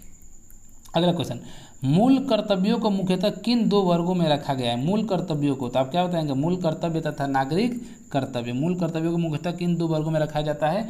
तो नैतिक कर्तव्य तथा नागरिक कर्तव्य। ओके, चलिए अगला क्वेश्चन है कि मूल कर्तव्यों के अंतर्गत स्वतंत्रता संग्राम के उच्च आदर्शों का सम्मान कौन सा कर्तव्य माना जाता है। मूल कर्तव्यों के अंतर्गत स्वतंत्रता संग्राम के उच्च आदर्शों का सम्मान कौन सा कर्तव्य माना जाता है। तो नैतिक कर्तव्य। ओके, अगला क्वेश्चन, महिलाओं के सम्मान के लिए कुप्रथाओं का त्याग करना प्रत्येक भारतीय नागरिक का कर्तव्य है, यह किस अनुच्छेद में वर्णित है? तो आपका हो जाएगा 51 क, ठीक है, 51 क 5 में। अगला क्वेश्चन, मूल कर्तव्य किन पर लागू होते हैं? तो ये केवल नागरिकों पर ये लागू होते हैं, ठीक है। किसी व्यक्ति को, ध्यान दीजिएगा, क्वेश्चन है कि किसी व्यक्ति को राष्ट्रीय गान गाने के लिए बाध्य किया जा सकता है, सर्वोच्च न्यायालय ने किस मामले में ऐसा कहा है? तो विजय इमैनुअल बनाम केरल राज्य 1986 में ये कहा गया है कि किसी व्यक्ति को राष्ट्रीय गान गाने के लिए बाध्य किया जा सकता है। चलिए अगला क्वेश्चन देख लेते हैं, भारत में राष्ट्रपति का निर्वाचन किस प्रकार होता है? ये भी आपका वेरी वेरी इंपॉर्टेंट है, इसको भी आप लोग देखिएगा ध्यान से। भारत में राष्ट्रपति का जो निर्वाचन है किस प्रकार होता है? तो क्या बताएंगे? अप्रत्यक्ष मतदाता से। क्या? अप्रत्यक्ष मतदान से होता है, अनुपातिक प्रतिनिधित्व से, एकल संक्रमणीय मत पद्धति द्वारा। यही आपका सीधा आंसर में दिया रहेगा विकल्प में, एकल संक्रमणीय मत पद्धति से ही राष्ट्रपति का निर्वाचन होता है। चलिए आगे देख लेते हैं कि भारत के राष्ट्रपति के चुनाव में मतदान कौन करता है? तो क्या बताएंगे? राज्यसभा, लोकसभा और राज्यों एवं केंद्र शासित प्रदेशों की विधानसभाओं के जो निर्वाचित सदस्य होते हैं, यही सब लोग राष्ट्रपति के चुनाव में भाग लेते हैं। आगे, भारत के राष्ट्रपति उम्मीदवार के प्रस्ताव का अनुसमर्थन कम से कम कितने सदस्यों द्वारा किया जाना चाहिए? तो 50 निर्वाचकों द्वारा। क्या? 50 निर्वाचकों द्वारा क्या किया जाना चाहिए? समर्थन करना चाहिए। चलिए आगे देख लेते हैं, राष्ट्रपति के निर्वाचन में किसी राज्य का मुख्यमंत्री किस स्थिति में मतदान करने के लिए पात्र नहीं होगा? तो यदि वह राज्य विधानमंडल में उच्च सदन का सदस्य होगा तो फिर वह पात्र नहीं होगा।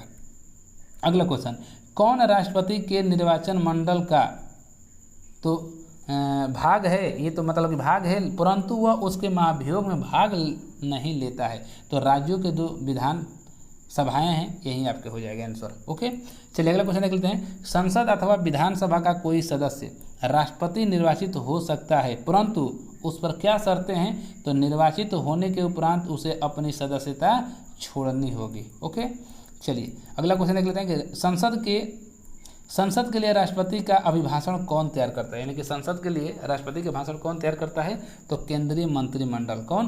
केंद्रीय मंत्रिमंडल।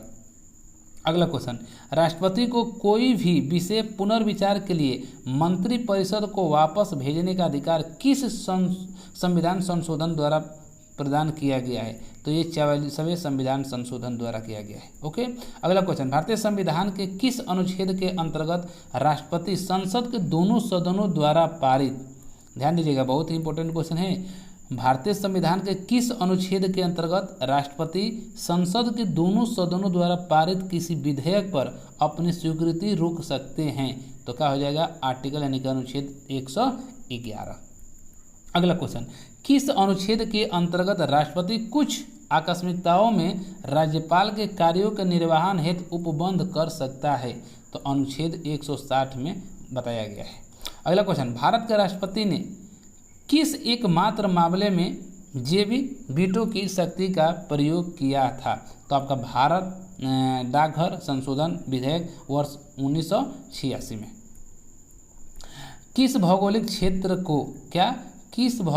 क्षेत्र को अनुसूचित क्षेत्र घोषित करने का संवैधानिक अधिकार किसे प्राप्त है? यानी कि किसी भी भौगोलिक क्षेत्र को अनुसूचित क्षेत्र अगर घोषित करना है तो किसके पास अधिकार है? तो क्या बताएंगे? राष्ट्रपति को। अगला क्वेश्चन, वर्तमान में राष्ट्रपति का मासिक वेतन कितना है? तो क्या बताएंगे? 5 लाख है। अगला क्वेश्चन है कि वह राष्ट्र का प्रतिनिधित्व करता है परंतु राष्ट्र का नेतृत्व नहीं करता, यह उक्ति किस पर लागू होती है? तो भारत के राष्ट्रपति पर लागू होती है। ओके, अगला, भारत के राष्ट्रपतियों में से कौन बिहार का राज्यपाल रह चुका था? तो डॉक्टर जाकिर हुसैन और आपके नए अभी बने थे, ठीक है, अभी हाल ही में जो है रामनाथ कोविंद। कौन? रामनाथ कोविंद। दोनों लोग क्या थे? बिहार के राज्यपाल थे। ओके, चलिए आगे देख लेते हैं, निर्विरोध रूप से, बहुत ही इंपॉर्टेंट है, निर्विरोध रूप से चुने गए भारत के प्रथम राष्ट्रपति कौन थे? तो नीलम संजीव रेड्डी। ओके, अगला क्वेश्चन, भारत के राष्ट्रपतियों में से किनका संबंध ट्रेड यूनियन आंदोलन से रहा है? तो वराह वेंकट गिरी का। क्या? वराह वेंकट गिरी का। इनका संबंध किससे था? ट्रेड यूनियन आंदोलन से, और ये राष्ट्रपति भी है। राष्ट्रपति का कार्यकाल कितना होता है? तो पद ग्रहण करने से 5 वर्ष तक। क्या? 5 वर्ष तक का। भारत के किस राष्ट्रपति को मिसाइल मैन की संख्या दी जाती है? वेरी वेरी इंपॉर्टेंट ये भी क्वेश्चन है कि किस राष्ट्रपति को मिसाइल मैन की संख्या दी जाती है? तो क्या बताएंगे? डॉक्टर APJ अब्दुल कलाम को। ओके, अगला क्वेश्चन, भारत के मुख्य न्यायाधीशों में से किसने राष्ट्रपति के रूप में कार्य किया था? तो क्या बताएंगे? जस्टिस M हिदायतुल्लाह ने। कौन? जस्टिस M हिदायतुल्लाह ने। चलिए आगे देख लेते हैं। भारत के उपराष्ट्रपति को पद से हटाने संबंधित प्रस्ताव संसद के किस सदन में लाया जा सकता है? तो केवल ये राज्यसभा में। क्या? केवल राज्यसभा में। क्यों? क्योंकि यहाँ पर उपराष्ट्रपति की बात की गई है।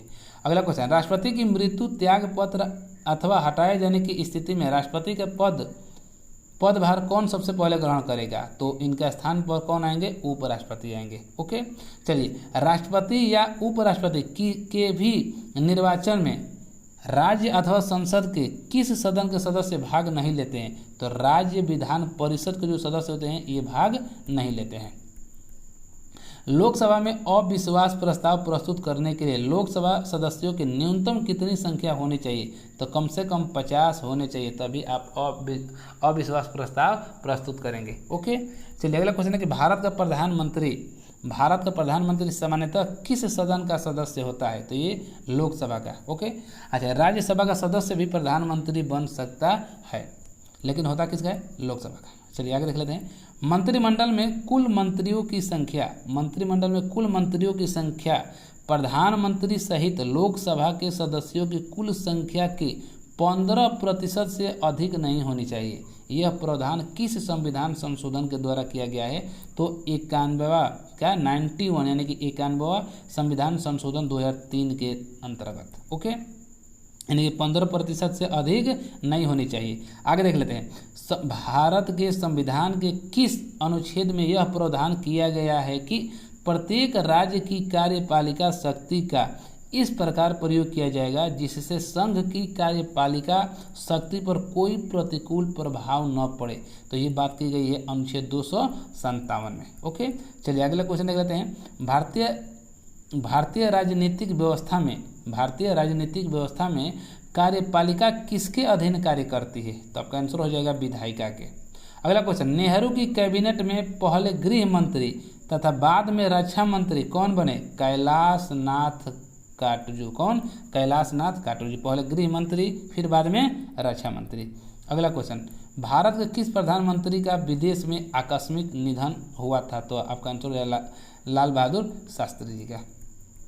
अगला क्वेश्चन है कि अपने प्रधानमंत्रित्व काल में कौन सा नेता एक बार भी संसद में उपस्थित नहीं हुआ था? बहुत इंपॉर्टेंट भी पूछा जाता है। तो क्या बताएंगे? चौधरी चरण सिंह। एक बार भी संसद में उपस्थित नहीं हुए थे। ठीक है, अगला क्वेश्चन, संघीय मंत्रिमंडल का पुनर्गठन किसके प्रतिपादन पर आधारित था? तो गोपाल स्वामी अयंगर पर। ठीक है, गोपाल स्वामी अयंगर पर। सॉलिसिटर जनरल कौन होता है? तो जो महान्यायवादी होते हैं। ठीक है, महान्यायवादी का अधीनस्थ सॉलिसिटर जनरल होते हैं। भारत के प्रथम नियंत्रण एवं महालेखा परीक्षक कौन थे? तो V नरहरि राव थे। कौन? V नरहरि राव। अगला क्वेश्चन है कि राज्य सरकार को कानूनी विषयों पर कौन परामर्श देता है? तो महाधिवक्ता। राज्य सरकार को कानूनी विषय पर कौन परामर्श देगा? महाधिवक्ता। अगला क्वेश्चन है कि संसद की लोक सेवा समिति की बैठकों में कौन उपस्थित रहता है? संसद की लोक सेवा समिति की बैठक में तो भारत का नियंत्रण एवं महालेखा परीक्षक यही आपका उपस्थित होते हैं। भारत का नियंत्रण एवं महालेखा परीक्षक किसका मार्गदर्शक होता है? तो लोक लेखा समिति का, अभी ऊपर हमने देखा है। अगला क्वेश्चन है, राज्य एवं केंद्र सरकारों के सभी खर्चों को वित्तीय जांच कौन करता है? तो नियंत्रण एवं महालेखा परीक्षक ही राज्य एवं केंद्र सरकार के सभी खर्चों की वित्तीय जांच करता है। अगला क्वेश्चन, नियंत्रक एवं महालेखाकार के पेंशन व भत्ते किस पर आधारित होते हैं? भारत की संचित निधि पर का पुनर्गठन किसके प्रतिवेदन पर आधारित होता है? तो यहाँ पर आंसर हो जाएगा गोपाला स्वामी अयंगर पर। ओके, अगला क्वेश्चन, संविधान के अनुच्छेद 82 के अंतर्गत लोकसभा की सीटों का राज्यों के मध्य आवंटन किस वर्ष की जनगणना के आधार पर किया गया है? तो वर्ष 1971 की जनगणना पर। अगला क्वेश्चन है कि राज्यसभा का एकांकिक शक्ति के अंतर्गत कौन सा अनुच्छेद आता है? तो आर्टिकल 249 हो जाएगा। अगला क्वेश्चन है कि संविधान की चौथी अनुसूची किस प्रकार के प्रावधान है? चौथी अनुसूची में तो राज्यसभा में स्थानों के आवंटन से संबंधित प्रावधान किया गया है। अगला क्वेश्चन है कि भारतीय संविधान के अंतर्गत संसद के सदस्यों के विशेषाधिकार तथा उन्मुक्तियों को कौन सा एक प्रावधान निर्धारित करता है? तो आर्टिकल 105 आपका हो जाएगा। अगला क्वेश्चन है कि भारतीय संविधान का कौन सा अनुच्छेद संसद को अंतर्राष्ट्रीय समझौते को लागू करने के लिए विधि निर्माण करने की शक्ति प्रदान करता है? तो इसका आंसर हो जाएगा अनुच्छेद 253। चलिए नेक्स्ट क्वेश्चन देख लेते हैं कि लोकसभा में राज्यवार सीटों का आवंटन सन 1971 की जनगणना पर आधारित थे।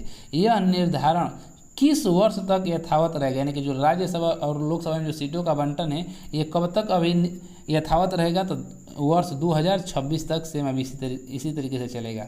अगला क्वेश्चन, किस राज्य में लोकसभा में अनुसूचित जनजातियों के लिए सर्वाधिक सीटें आरक्षित की गई है? तो मध्य प्रदेश में। कितना? 6 है।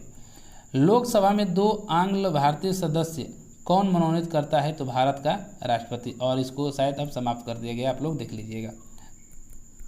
चलिए, लोकसभा व राज्यसभा के सर्वाधिक प्रतिनिधित्व भारत के किस राज्य से आते हैं? तो उत्तर प्रदेश से ही आते हैं।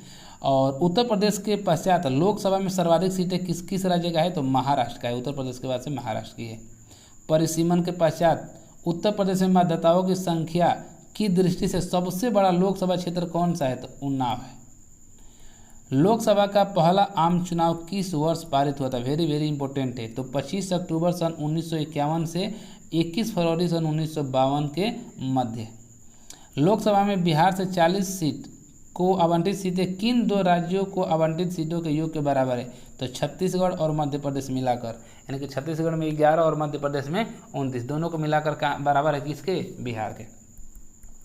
राज्यसभा के सदस्य का कार्यकाल वेरी वेरी इंपॉर्टेंट, ये भी आपका 6 वर्ष होता है। यानी कि राज्यसभा के सदस्यों का कार्यकाल कितना होता है? 6 वर्ष होता है। अगला क्वेश्चन, लोकसभा अध्यक्ष अपने निर्णायक मत का प्रयोग, ठीक है, प्रयोग काम करता है किसी विधेयक या प्रस्ताव के पक्ष एवं विपक्ष में बराबर मत होने की स्थिति में। यानी कि जो लोकसभा का अध्यक्ष होते हैं, यानी कि जो स्पीकर होते हैं, वो अपने निर्णायक मत का प्रयोग कब करते हैं? ऐसी स्थिति पर करते हैं जब किसी विधेयक या प्रस्ताव के पक्ष एवं विपक्ष में बराबर मत हो जाएगा। तो ऐसी स्थिति में लोकसभा के जो स्पीकर होते हैं अपने निर्णायक मत का प्रयोग करते हैं। ओके, चलिए, लोकसभा के प्रथम अध्यक्ष कौन थे? तो जीवी मावलंकर थे। अगला क्वेश्चन, प्राक्कलन समिति का कार्यकाल कितना होता है? तो वेरी वेरी इंपॉर्टेंट है। प्राक्कलन समिति का कार्यकाल कितना होता है? 1 वर्ष होता है। अगला क्वेश्चन है कि राज्यसभा के सदस्य किसके द्वारा चुने जाते हैं? राज्यसभा का सदस्य तो राज्यों की विधानसभाओं द्वारा। अगला क्वेश्चन है कि विशेषाधिकार समिति में दोनों सदनों से कुल कितने सदस्य होते हैं? तो 25 होते हैं। लोकसभा से 15 और राज्यसभा से 10 होते हैं। अगला क्वेश्चन है कि राष्ट्रपति द्वारा राज्यसभा में कितने व्यक्ति मनोनीत किए जाते हैं? तब क्या बताएंगे? 12 सदस्य। अगला, राज्यसभा के लिए नामांकित होने वाली प्रथम अभिनेत्री कौन थी? तो नरगिस दत्त थी। क्या? नरगिस दत्त थी राज्यसभा सदस्य। ओके, कब से कब तक? तो 1980 से 1986 तक। अगला क्वेश्चन है कि लोकसभा की प्रथम महिला अध्यक्ष कौन थी? तो सब लोग जानते हैं, मीरा कुमार। 4 जून 2009 से लेकर 4 जून 2014 तक मीरा कुमार। वे प्रथम लोकसभा अध्यक्ष कौन थे? वे प्रथम लोकसभा अध्यक्ष कौन थे जिनके विरुद्ध लोकसभा में अविश्वास प्रस्ताव लाया गया था? तो जीवी मावलंकर के। कौन? जीवी मावलंकर। इन्हीं के अध्यक्षता में क्या हुआ था? लोकसभा में अविश्वास प्रस्ताव लाया गया था। अगला क्वेश्चन है कि लोकसभा का सचिवालय किसके नियंत्रण में होता है? तो लोकसभा अध्यक्ष के। भारतीय राजनीतिक व्यवस्था में कौन सर्वोच्च है? संविधान है। भारतीय राजनीतिक व्यवस्था में कौन सर्वोच्च है? तो संविधान सर्वोच्च है। अगला क्वेश्चन है कि भारत की संचित निधि पर कौन सा व्यय भारित नहीं होता है? तो भारत के प्रधानमंत्री के वेतन एवं भत्ते, ये आपके संचित निधि पर भारित नहीं होता है। अगला क्वेश्चन है कि धन विधेयक संसद के किस सदन में पुनः स्थापित किया जाता है? तो धन विधेयक जो होता है केवल लोकसभा में। कहाँ? केवल लोकसभा में। अगला क्वेश्चन है कि धन विधेयक राज्य विधानमंडल के किस सदन में प्रस्तुत किया जा सकता है। धन विधेयक राज्य विधानमंडल के किस सदन में प्रस्तुत किया जा सकता है, तो केवल विधानसभा में। क्या, केवल विधानसभा में ही। बजट की रूपरेखा किस विभाग के द्वारा तैयार की जाती है, तो आर्थिक कार्य विभाग द्वारा। किसके द्वारा, आर्थिक कार्य विभाग द्वारा बजट की रूपरेखा तैयार की जाती है। अगला क्वेश्चन है कि करों और सरकारी कामकाज के निर्वाह में, करों एवं सरकारी कामकाज के निर्वाह में हुई अन्य प्राप्तियों से संघीय सरकार को प्राप्त होने वाला राजस्व किस निधि में जमा होता है, तो भारत की संचित निधि में ये जमा होता है। अगला क्वेश्चन, आर्थिक सर्वेक्षण प्रतिवर्ष संसद में कब प्रस्तुत किया जाता है, तो आगामी वर्ष के बजट के प्रस्तुतिकरण से पूर्व ही प्रस्तुत किया जाता है। ठीक है, कोई विधेयक धन विधेयक है अथवा नहीं, इसका निर्णय कौन करता है, तो लोकसभा का जो अध्यक्ष होते हैं वो करते हैं। अगला क्वेश्चन है कि लेखानुदान संघ सरकार को किस प्रकार की अनुमति प्रदान करता है। लेखानुदान संघ सरकार को किस प्रकार की अनुमति प्रदान करता है, तो आंसर हो जाएगा निश्चित अवधि के लिए भारतीय संचित निधि से धन निकालने की। ओके। अगला क्वेश्चन, प्राक्कलन समिति संसद के किस सदन के सदस्यों से गठित की जाती है। प्राक्कलन समिति संसद के किस सदन के सदस्यों से गठित की जाती है, तो लोकसभा के सदस्यों से। किसके, लोकसभा के सदस्यों से। अगला क्वेश्चन, कोई भी कानूनी विधेयक संसद के किस सदन में प्रस्तुत किया जाता है, तो संसद के किसी भी सदन में। क्या, संसद के किसी भी सदन में पेश किया जा सकता है। अगला क्वेश्चन है कि संसद के 2 सत्रों के मध्य अधिकाधिक अंतराल कितना होना चाहिए, तो 6 माह का होना चाहिए। क्या, 6 माह का। आकस्मिक निधि को राष्ट्रपति कैसे व्यय कर सकते हैं, तो बिना संसदीय स्वीकृति के। अगला क्वेश्चन है कि लोकसभा में विधेयक पर आम बहस किस वाचन में होती है, तो द्वितीय वाचन में। क्या, द्वितीय वाचन में ही लोकसभा में विधेयक पर आम बहस होती है। अगला क्वेश्चन है कि कटौती प्रस्ताव को और किस अन्य नाम से जाना जाता है। कटौती प्रस्ताव को समापन प्रस्ताव भी यानी क्लोजर मोशन भी जाना जाता है। यदि कोई धन विधेयक लोकसभा द्वारा स्वीकृत कर दिया जाए तो राज्यसभा इसे अधिक से अधिक कितने दिन तक रोक सकती है, तो 14 दिन तक। यदि लोकसभा से पास हो गया तो राज्यसभा अधिक से अधिक 14 दिन तक ही रोक सकती है। अगला क्वेश्चन, लोकसभा तथा राज्यसभा के संयुक्त अधिवेशन की अध्यक्षता कौन करता है, तो देखिए बुलाता तो है राष्ट्रपति, लेकिन संयुक्त अधिवेशन का अध्यक्षता कौन करेगा, लोकसभा अध्यक्ष ही करेगा। संसद की किस समिति में राज्यसभा का प्रतिनिधित्व नहीं होता है। संसद की किस समिति में राज्यसभा का प्रतिनिधित्व नहीं होता है, तो प्राक्कलन समिति में। अगला क्वेश्चन है कि अंतर्राष्ट्रीय संधियों को, क्या, अंतर्राष्ट्रीय संधियों को भारत के किसी भाग अथवा संपूर्ण भारत में लागू करने के लिए संसद कोई भी कानून बना सकती है बिना किसी राज्य की सहमति से। संसद चाहे तो बना सकती है। अगला क्वेश्चन है कि भारतीय संविधान किसके माध्यम से प्रशासन पर नियंत्रण करती है, तो संसदीय समितियों के माध्यम से। किसके, संसदीय समितियों के माध्यम से। नेक्स्ट क्वेश्चन, भारत सरकार द्वारा लोकसभा में अपना बहुमत सिद्ध करने के लिए कौन सा प्रस्ताव रखा जाता है। यानी कि क्वेश्चन पूछा जा रहा है कि सरकार द्वारा लोकसभा में अपना बहुमत सिद्ध करने के लिए कौन सा प्रस्ताव रखा जाता है, तो उसको कहते हैं विश्वास प्रस्ताव। क्या, विश्वास प्रस्ताव। अगला क्वेश्चन है कि भारतीय संसद के दोनों सदनों की प्रथम संयुक्त बैठक किस विधेयक पर हुई थी, तो दहेज उन्मूलन विधेयक पर हुई थी। कब, 1961 में पहली बार। अगला क्वेश्चन है कि लोक लेखा समिति अपनी रिपोर्ट किसे प्रस्तुत करती है। लोक लेखा समिति अपनी रिपोर्ट किसे प्रस्तुत करेगी, तो लोकसभा अध्यक्ष को। ओके, और 295 नंबर पर हम लोग पहुँच गए हैं। तो क्वेश्चन क्या है कि संसद में लोक लेखा समिति के अध्यक्ष को नियुक्त किसके द्वारा की जाती है, तो लोकसभा अध्यक्ष के द्वारा। क्या, लोकसभा के अध्यक्ष द्वारा ही नियुक्ति की जाती है। किसको, संसद में लोक लेखा समिति के अध्यक्ष को। आगे देख लेते हैं, संसद राज्य सूची के किसी विषय पर कानून कब बना सकती है, तो यदि राज्यसभा ऐसा संकल्प पारित करती है तो। ओके। अगला क्वेश्चन, किसी मंत्री के विरुद्ध विशेषाधिकार प्रस्ताव कब लाया जा सकता है। किसी भी मंत्री के विरुद्ध विशेषाधिकार प्रस्ताव कब लाया जा सकता है, तो आंसर होगा कि जब वह मंत्री किसी मामले के तथ्यों को रोकता है या तथ्यों का गलत वर्णन देता है, तब उसके विरुद्ध विशेषाधिकार प्रस्ताव लाया जा सकता है। अगला क्वेश्चन है कि संसद द्वारा वर्ष 1989 में निर्मित कानून के अनुसार एक नागरिक के वयस्क होने की आयु कितनी होनी चाहिए, तो 18 वर्ष होना चाहिए। कितना, 18 वर्ष होना चाहिए। अगला क्वेश्चन है कि लोकसभा में शून्यकाल की अवधि अधिक से अधिक कितनी हो सकती है? तो मात्र 1 घंटा। क्या? 1 घंटा। और 300 नंबर का क्वेश्चन है कि भारतीय संसद की संप्रभुता किसके द्वारा प्रतिबंधित है? तो न्यायिक समीक्षा से। क्या? न्यायिक समीक्षा से। हम लोग 300 क्वेश्चन कर चुके हैं फ्रेंड्स, और हम लोग के पास 100 क्वेश्चन रह गया है। चलिए नेक्स्ट क्वेश्चन देख लेते हैं। उच्चतम न्यायालय के अधिकार क्षेत्र को, ठीक है ध्यान दीजिएगा, उच्चतम न्यायालय के अधिकार क्षेत्र को बढ़ाने का अधिकार किसके पास है? तो ये संसद के पास है। किसके पास? संसद के पास है। अगला क्वेश्चन, भारत के सर्वोच्च न्यायालय की स्थापना कब हुई थी? तो 28 जनवरी सन 1950 को भारत के सर्वोच्च न्यायालय की स्थापना हुई थी। अगला क्वेश्चन है कि सर्वोच्च न्यायालय में मुख्य न्यायाधीश सहित कुल कितने न्यायाधीश हो सकते हैं? तो आंसर हो जाएगा 34। अगला क्वेश्चन है कि उच्चतम न्यायालय के न्यायाधीशों की संख्या में वृद्धि करने की शक्ति किसके पास है? तो संसद के पास ही है। संसद चाहे तो वृद्धि कर सकती है। उच्चतम न्यायालय के न्यायाधीश किस प्रक्रिया के द्वारा हटाए जा सकते हैं? तो राष्ट्रपति के द्वारा संसद की अनुशंसा पर। अगला क्वेश्चन, सामान्यतः उच्चतम न्यायालय सभी मामलों की सुनवाई नई दिल्ली में करता है, परंतु किसके अनुमोदन से वह किसी अन्य स्थान पर भी सुनवाई कर सकता है? तो आपका आंसर हो जाएगा कि राष्ट्रपति के अनुमोदन से। ठीक है, चलिए अगला क्वेश्चन कि भारतीय संविधान का कौन सा अनुच्छेद संवैधानिक विवाद में सर्वोच्च न्यायालय के अपीलीय क्षेत्राधिकार से संबंधित है? तो आपका आंसर हो जाएगा अनुच्छेद 134 फर्स्ट में। अगला क्वेश्चन है कि उच्चतम न्यायालय में संविधान के निर्वाचन से संबंधित मामलों की सुनवाई करने के लिए न्यायाधीशों की संख्या कम से कम कितनी होनी चाहिए? तो आपका 5 न्यायाधीश होने चाहिए कम से कम। अगला क्वेश्चन है कि केंद्र और राज्यों के मध्य होने वाले विवादों का निर्णय करने की भारत के उच्चतम न्यायालय की शक्ति आती है? क्या? इसकी मूल अधिकारिता के अंतर्गत। अगला क्वेश्चन देख लेते हैं।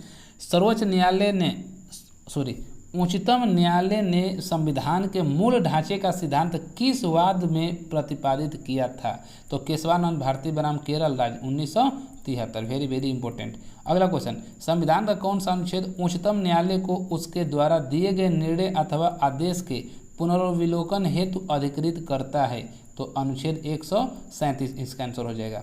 अगला क्वेश्चन है कि भारत में संविधान की मूल संरचना यानी जिसको बुनियादी ढांचा कहते हैं के सिद्धांत का स्रोत क्या है? तो न्यायिक समीक्षा है। क्या? न्यायिक समीक्षा है। अगला क्वेश्चन, संविधान की व्याख्या करने का अंतिम अधिकार किसे है? तो सर्वोच्च न्यायालय को। क्या? सर्वोच्च न्यायालय को है। अगला क्वेश्चन है कि उच्च न्यायालय और उच्चतम न्यायालय की अधिकारिता के अंतर्गत कौन से मामले आते हैं? तो मूल अधिकारों का प्रवर्तन। भारतीय संविधान का संरक्षक कौन होता है? तो सर्वोच्च न्यायालय होता है। कौन? सर्वोच्च न्यायालय होता है। भारत के प्रथम दलित मुख्य न्यायाधीश कौन थे? तो न्यायमूर्ति के.जी. बालकृष्णन। अगर क्वेश्चन पूछेगा कि भारत के प्रथम दलित मुख्य न्यायाधीश कौन थे, तो क्या बताएंगे? न्यायमूर्ति के.जी. बालकृष्णन थे।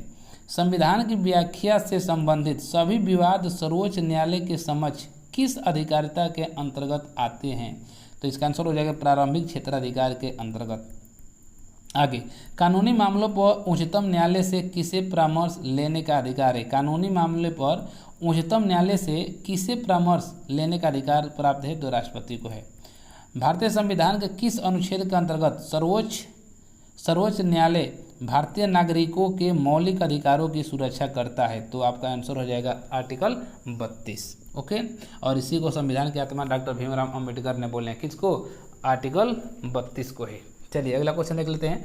सर्वोच्च न्यायालय के न्यायाधीश नियुक्त होने के लिए किसी व्यक्ति को कम से कम कितने वर्ष तक उच्च न्यायालय यानी कि हाई कोर्ट में वकालत करनी चाहिए? तो कम से कम कितना? 10 वर्ष। अगला क्वेश्चन, भारत के न्यायालयों में किसे अभिलेख न्यायालय माना जाता है? तो आपका आंसर हो जाएगा उच्च न्यायालय एवं उच्चतम न्यायालय को।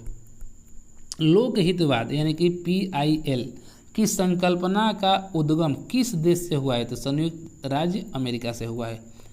अगला क्वेश्चन है कि राज्य का कार्यकारी एवं संवैधानिक प्रमुख कौन होता है? तो राज्यपाल होता है। और केंद्र में पूछेगा तो राष्ट्रपति बता देंगे। ओके, चलिए, किसी राज्य में राज्यपाल की नियुक्ति संविधान के किस अनुच्छेद के अंतर्गत की जाती है? तो आर्टिकल 155 के अंतर्गत राज्य में राज्यपाल की नियुक्ति की जाती है। चलिए अगला क्वेश्चन है कि विधान परिषद में क्या विधान परिषद में राज्यपाल द्वारा कितने सदस्यों को मनोनीत किया जाता है? तो कुल सदस्यों के 1/6 भाग को। ओके। झारखंड, छत्तीसगढ़, मध्य प्रदेश तथा उड़ीसा में एक जनजातीय कल्याण मंत्री की नियुक्ति कौन करता है? राज्यपाल करते हैं। अगला क्वेश्चन, राज्य विधानसभा के सत्रावसान का आदेश किसके द्वारा दिया जाता है? तो राज्यपाल के द्वारा ही दिया जाता है। क्या? राज्यपाल के द्वारा ही दिया जाता है। अगला क्वेश्चन है कि राज्यपाल किससे सलाह कर जिला न्यायाधीशों की नियुक्ति, स्थानांतरण एवं प्रोन्नत कर सकता है? तो उच्च न्यायालय के सलाह पर। ओके। अगला क्वेश्चन है कि राज्यपाल के वेतन और भत्ते किस निधि से दिए जाते हैं? तो राज्य की संचित निधि से दिए जाते हैं। अगला क्वेश्चन है कि राज्यपाल किस अनुच्छेद के अंतर्गत राष्ट्रपति के विचार के लिए किसी विधेयक को आरक्षित रख सकता है? तो अनुच्छेद 201 के अंतर्गत। अगला क्वेश्चन है कि वर्तमान में राज्यपाल का मासिक वेतन कितना है? तो 3.5 लाख। कितना? 3.5 लाख राज्यपाल की है, और वहीं राष्ट्रपति का कितना है? 5 लाख है। राज्यपाल किसके प्रति उत्तरदायी होते हैं? तो ये राष्ट्रपति के प्रति उत्तरदायी होते हैं।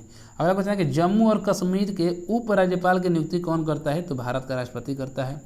भारत में राज्यपाल बनने वाली पहली महिला कौन थी? सरोजिनी नायडू। कौन? सरोजिनी नायडू। अगला क्वेश्चन है कि राज्य विधानसभाओं में आंग्ल भारतीय समुदाय के लिए प्रतिनिधित्व का प्रावधान भारत के संविधान के किस अनुच्छेद द्वारा किया गया है? तो आर्टिकल 333 के द्वारा। अगला क्वेश्चन है कि भारत में राज्य विधानमंडलों का उच्च सदन कौन होता है? तो विधान परिषद होता है। और राज्यों के वित्तीय लेखा पर कौन नियंत्रण रखता है? तो कैग यानी कि CAG यानी कि नियंत्रण एवं महालेखा परीक्षक। अगला क्वेश्चन है कि विधान परिषद किसी साधारण विधेयक को अधिकतम कितने समय तक रोक सकती है? विधान परिषद तो 4 माह तक।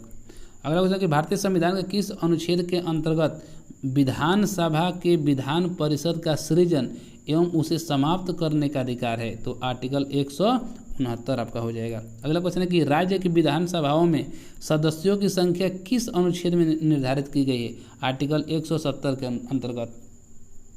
अगला क्वेश्चन है कि राज्य विधानसभा के निर्वाचन का संचालन कौन करता है? तो भारत का निर्वाचन आयोग करता है। भारत के किस राज्य में समान नागरिक संहिता लागू है? वेरी इंपॉर्टेंट क्वेश्चन है कि भारत के किस राज्य में समान नागरिक संहिता लागू है? तो आपका आंसर हो जाएगा गोवा में। राज्य का विधानसभा अध्यक्ष अपना त्याग पत्र किसे देता है? उपाध्यक्ष को देता है। अगला क्वेश्चन है कि विधानसभा के सदस्यों की निर्णयों से संबंधित प्रश्नों पर अंतिम निर्णय किसके द्वारा लिया जाता है? तो राज्यपाल के द्वारा। अगला क्वेश्चन है कि विधानसभा का सदस्य निर्वाचित होने के लिए न्यूनतम आयु कितना होना चाहिए? यानी कि 25 वर्ष होना चाहिए। अगला क्वेश्चन है कि राज्य सरकार के मंत्रियों के वेतन एवं भत्तों का निर्माण किसके द्वारा किया जाता है? तो राज्य विधानसभा के द्वारा। क्या? राज्य विधानसभा द्वारा। अगला क्वेश्चन है कि वर्ष 1956 में कितने पुनर्गठित राज्यों में द्विसदनीय विधानमंडल थे? तो आपका आंसर हो जाएगा 5। प्रथम महिला मुख्यमंत्री भारत के किस राज्य में बनी थी? तो उत्तर प्रदेश में ही बनी थी। ओके, चलिए अगला क्वेश्चन है कि अंडमान एवं निकोबार द्वीप समूह किस उच्च न्यायालय के क्षेत्राधिकार के अंतर्गत आते हैं? तो कलकत्ता उच्च न्यायालय के अंतर्गत आते हैं। अगला क्वेश्चन है कि उच्च न्यायालय के न्यायाधीशों के वेतन और भत्ते किस निधि से दिए जाते हैं? तो राज्य की संचित निधि से दिए जाते हैं उच्च न्यायालय के। अगला क्वेश्चन है कि उच्चतम न्यायालय के निर्णय से पूर्व किस उच्च न्यायालय ने यह निर्णय दिया है कि एक ही बार में 3 बार तलाक कहने से तलाक होना गैर कानूनी है? तो इलाहाबाद उच्च न्यायालय इसका आंसर हो जाएगा। एक उच्च न्यायालय का न्यायाधीश अपना त्याग पत्र किसे संबोधित करता है? तो राष्ट्रपति को। उच्च न्यायालय के न्यायाधीश की सेवानिवृत्ति की आयु कितनी है? 62 वर्ष। वहीं उच्चतम न्यायालय की कितनी है? 65 है। जब सर्वोच्च न्यायालय किसी व्यक्ति अथवा संस्था को उसके दायित्व के निर्वहन हेतु रीट जारी करती है तो उस लेख को क्या कहते हैं? परमादेश कहते हैं। भारत में उच्च न्यायालयों की कुल संख्या कितनी है? वेरी इंपॉर्टेंट, 25 है। राज्य के उच्च न्यायालय का मुख्य क्षेत्राधिकार के अंतर्गत कौन सा अधिकार नहीं आता है? तो परामर्श संबंधित क्षेत्राधिकार। अधीनस्थ न्यायालयों की कार्य पद्धति का परीक्षण कौन सी याचिका करती है? तो उत्प्रेषण करती है। भारत के संविधान के अनुसार जिला न्यायाधीश के अंतर्गत कौन सम्मिलित नहीं होता है? अधिकरण न्यायाधीश। अगला क्वेश्चन है कि निवारक निरोध के अंतर्गत एक व्यक्ति को बिना मुकदमा चलाए कितने समय तक बंदी बनाकर रखा जा सकता है? 3 माह तक।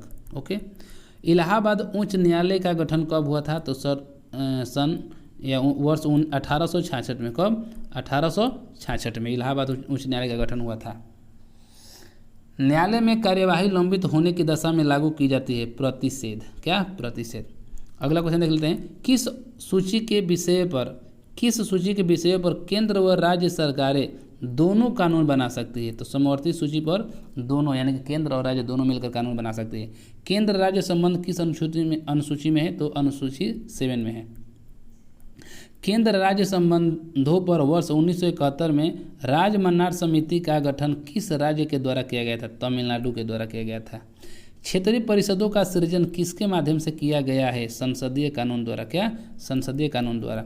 अंतर्राज्यीय परिषद का उपबंध किस अनुच्छेद में किया गया है? तो आर्टिकल 263 में। अगला क्वेश्चन, रेडियो या दूरदर्शनों के विज्ञापन पर कर कौन लगाता है? तो राज्य सरकार लगाती है। केंद्र तथा राज्यों के मध्य शक्तियों का विभाजन किस अनुच्छेद के अंतर्गत किया जाता है? केंद्र और राज्यों के मध्य, तो अनुच्छेद 245 तथा 46 में। अंतर्राज्यीय परिषद का पदेन अध्यक्ष कौन होता है? प्रधानमंत्री। संघ द्वारा कौन सा कर लगाया वो वसूला जाता है तथा संघ तथा राज्यों में बांटा जाता है? तो आपका हो जाएगा कृषि आय के अतिरिक्त आयकर। सरकारी आयोग का गठन कब किया गया था? तो मार्च 1983 में। अगला क्वेश्चन है कि संविधान के किस अनुच्छेद में प्रावधान किया गया है कि विधि के प्राधिकार के बिना न तो कोई कर लगाया जा सकता है और न ही एकत्रित किया जा सकता है? आर्टिकल 265 में ये बात कही गई है। अगला क्वेश्चन, अंतर्राज्यीय परिषद का गठन कब किया गया था? तो 18 मई सन 1990 में। का 18 मई सन 1990 में। केंद्र राज्य संबंधों को विशेष रूप से किस प्रसंग में म्यूनिसिपल संबंध कहा गया है? तो वित्तीय मामलों में राज्य पर केंद्र के नियंत्रण के प्रसंग में। अगला क्वेश्चन है कि भारतीय संविधान के किस भाग में केंद्र राज्य विधायी संबंधों का विवरण दिया गया है? तो आर्टिकल कितना? 11 में। जल संबंधित विवादों का न्याय निर्णय किस अनुच्छेद के अंतर्गत आता है? तो अनुच्छेद 262 में आता है। अगला क्वेश्चन है कि यह सुझाव किस समिति ने दिया कि राज्यपाल के प्रसाद पर्यंत राज्य मंत्री परिषद के पद धारित करने से संबंधित प्रावधान समाप्त कर दिया जाए? राज्य मन्नार समिति ने दिया था। ओके। अगला क्वेश्चन है कि भारतीय संविधान में संघ और राज्यों के प्रशासनिक संबंध का उल्लेख किस अनुच्छेद में किया गया है? भारतीय संविधान में संघ और राज्यों के प्रशासनिक संबंधों का उल्लेख तो आर्टिकल 256 से लेकर 263 तक। अगला क्वेश्चन है कि अंतर्राज्यीय परिषद के गठन का प्रावधान किस अनुच्छेद में किया गया है? तो अनुच्छेद 263 में। नेक्स्ट क्वेश्चन, किसने कहा था कि राष्ट्रपति का आपातकालीन अधिकार संविधान के साथ धोखा है? हृदयनाथ कुंजरू ने। क्या? हृदयनाथ कुंजरू ने कहा था। क्या कहा था? कि राष्ट्रपति का जो आपातकालीन अधिकार है वो संविधान के साथ धोखा है। अगला क्वेश्चन देख लेते हैं।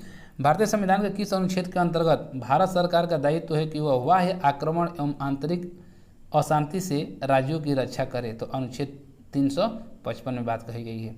अगला क्वेश्चन है कि भारतीय संविधान के किस अनुच्छेद के अंतर्गत किसी राज्य में राष्ट्रपति शासन लागू किया जा सकता है? तो राष्ट्रपति शासन सीधा पूछेगा आपसे, तो आप बताएंगे कि राष्ट्रपति शासन 356 में। राष्ट्रपति मूल अधिकारों यानी कि मूल अधिकार में जो अनुच्छेद है 20-21 के अतिरिक्त, मतलब इसको छोड़कर के कार्यान्वयन को किस अनुच्छेद के अंतर्गत स्थगित कर सकता है? यानी कि 359 के तहत स्थगित कर सकता है मूल अधिकार को। मूल अधिकार जो आपका 20-21 है उसको छोड़कर। चलिए आगे देख लेते हैं। संसद द्वारा आपातकाल की घोषणा का अनुमोदन कितनी अवधि के अंतराल में होना चाहिए? 1 माह में। कितना? 1 माह में। अगला क्वेश्चन कि भारतीय संविधान के अनुच्छेद 356 के अंतर्गत राष्ट्रपति शासन सर्वप्रथम किस राज्य में लागू किया गया था? सबसे पहले राष्ट्रपति शासन कहाँ लागू हुआ था? पंजाब में लागू हुआ था। वित्त आयोग में अध्यक्ष के अतिरिक्त कुल कितने सदस्य होते हैं? वित्त आयोग में अध्यक्ष के अतिरिक्त कितने लोग और होते हैं? तो 4 अन्य सदस्य होते हैं। भारत में केंद्र राज्य के मध्य वित्तीय संबंध किसकी संस्तुति से निर्धारित होते हैं? तो वित्त आयोग की संस्तुति से। अगला क्वेश्चन है कि केंद्र एवं राज्यों के मध्य केंद्र एवं राज्यों के मध्य वित्तीय विवादों के समाधान किस संस्था के द्वारा होता है? तो इसका आंसर हो जाएगा वित्त आयोग के द्वारा। अगला क्वेश्चन, केंद्र की समेकित निधि राज्यों को राजस्व की सहायता हेतु अनुदान देने वाले सिद्धांतों की अनुशंसा कौन सा प्राधिकरण करता है? तो इसका आंसर हो जाएगा वित्त आयोग। योजना आयोग की स्थापना कब हुई थी? योजना आयोग तो 15 मार्च सन 1950 में। योजना आयोग के प्रथम अध्यक्ष कौन थे? पंडित जवाहरलाल नेहरू। नीति आयोग कौन सा निकाय है? तो ये गैर संवैधानिक है। ओके, अगला, योजना आयोग के स्थान पर, क्या योजना आयोग के स्थान पर नीति आयोग का गठन कब किया गया? तो 1 जनवरी सन 2015, यानी कि योजना आयोग के स्थान पर नीति आयोग का गठन किया गया और इसका अध्यक्ष कौन होते हैं? प्रधानमंत्री। कौन? प्रधानमंत्री होते हैं। ठीक है, चलिए आगे। राष्ट्रीय विकास परिषद की स्थापना कब हुई थी? तो अगस्त 1954 में।